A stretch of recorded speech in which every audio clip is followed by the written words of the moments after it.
What is up, everybody? Welcome to another episode of Oddity Acres. Today we are in Talmadge, Ohio, or Monroe Falls, Ohio, and we are at a very heavy location. Now, we are in a cemetery, but it is unlike any cemetery that you are familiar with. It doesn't have the beautiful headstones. It doesn't have grave markers that are, placed there for loved ones, deceased loved ones. We are standing in a mass burial land plot. And as beautiful as it is, we are walking on top of hundreds and hundreds of unmarked burial sites.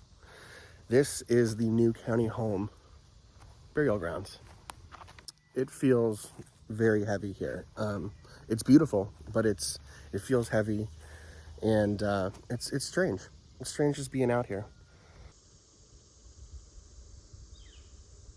The new county home was built sometime between 1916 and 1919, and even though they did have a surgical wing and medical staff and that kind of stuff, this was really more so for, the indigent, the mentally ill. A lot of times people were drug addicts that were brought here. If the society didn't have a place for you back then, this is where you came.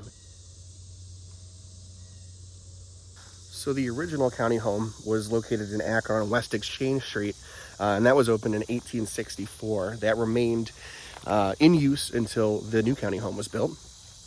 And I guess there was a lot of rumors of horrible things happening. Obviously, the treatment of patients wasn't great, but they were even saying that some of the doctors were selling the bodies to medical schools and things like that for pennies on the dollar, just getting rid of corpses.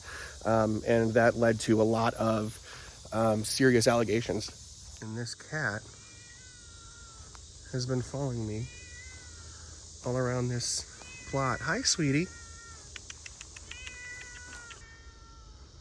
What are you doing out here? What are you doing? Huh?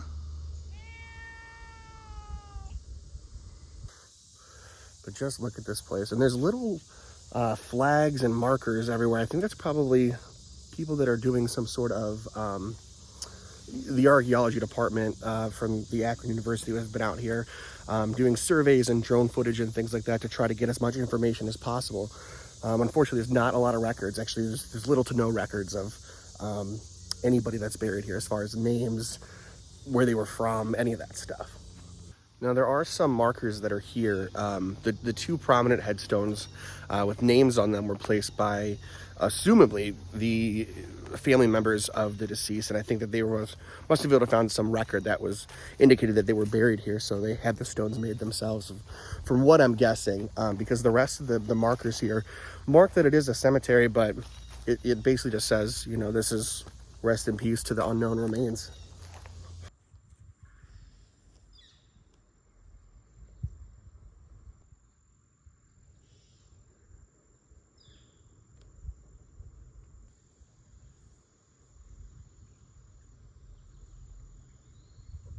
Our cat friend is hanging out. He won't come over, but every time we leave the area of the cemetery, he follows.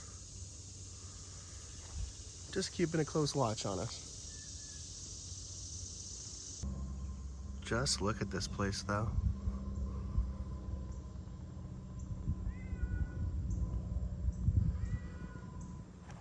Just to think about the history and the people and the lives they lived, and to not know their names. I mean, it's crazy, the history under your feet in a place like this.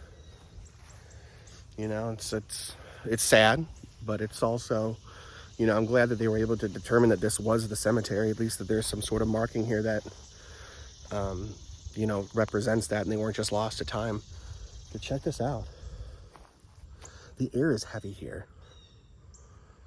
It's like the strangest feeling. It's beautiful, but also sad and heavy. So this is the marker as it remains now. And it just says, rest in peace, unknown skeletal remains, Summit County, Ohio. And you can see that people have been out here leaving little gifts and pieces of remembrance.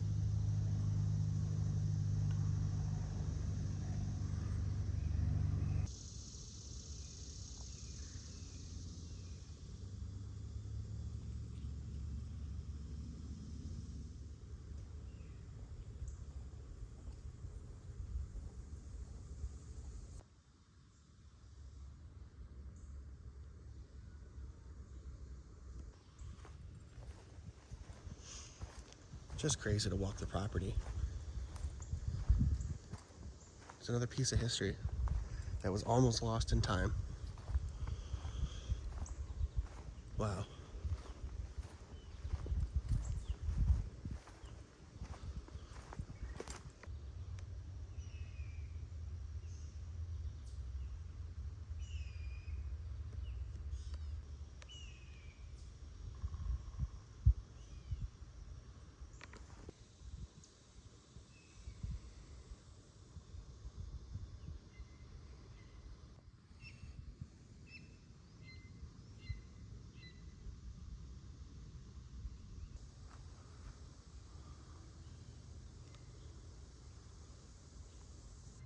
And as I said, there's little flags and markers here all over the property. And I think that's kind of what the archaeologists are using and the researchers are using to either map out boundaries or plots or where they might have gotten a hit on the radar. All right, so it says, although the exact information about the cemetery has been lost, incomplete cemetery records suggest that between 1916 and 1952, more than 900 individuals were buried here and nearby.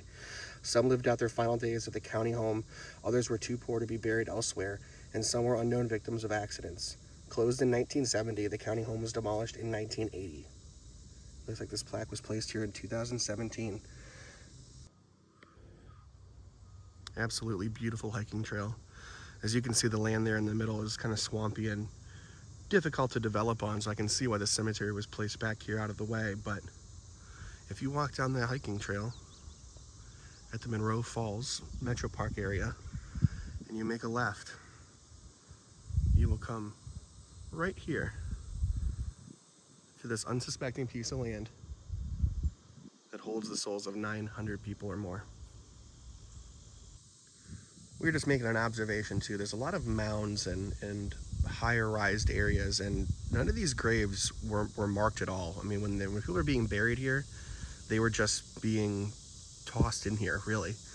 So I mean, we don't know how deep these bodies were, and we don't know, there would have been no way for them to know if they were burying somebody on top of somebody else. I mean, it really is a mass grave. It's not an organized burial plot by any means.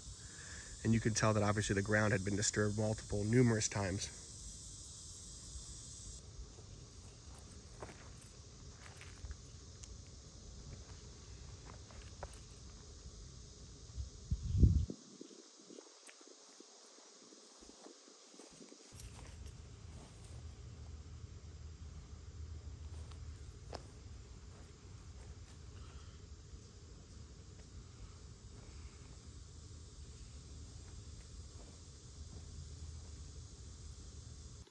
Just taking one last look before I leave, but I'm glad I came.